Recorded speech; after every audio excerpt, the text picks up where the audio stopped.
Welcome to kitty channel. ఈరోజు మునగాకు rice చేస్తున్నాను.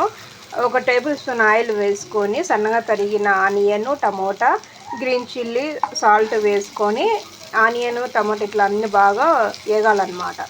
ఇప్పుడు కలర్స్ వచ్చినాయి, టమోటా మగ్గిందనమాట.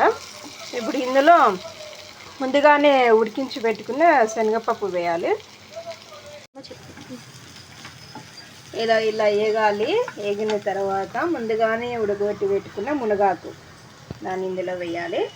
ఇందులో ఉడికేటప్పుడే కొంచెం సాల్ట్ వేసుకున్నాం కాబట్టి సాల్ట్ చూసుకొని వేసుకోవాలి.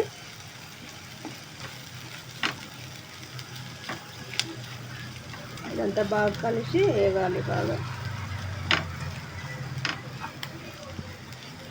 ఒక 2 నిమిషాలు ఇట్లా వదిలేస్తే బాగా వేగుతుంది.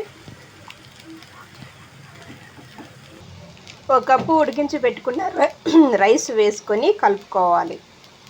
చూడండి, పూర్తిగా కలుపుకున్నాను. ఇప్పుడు పల్లీల పొడి వేసుకోవాలి ఇందులో.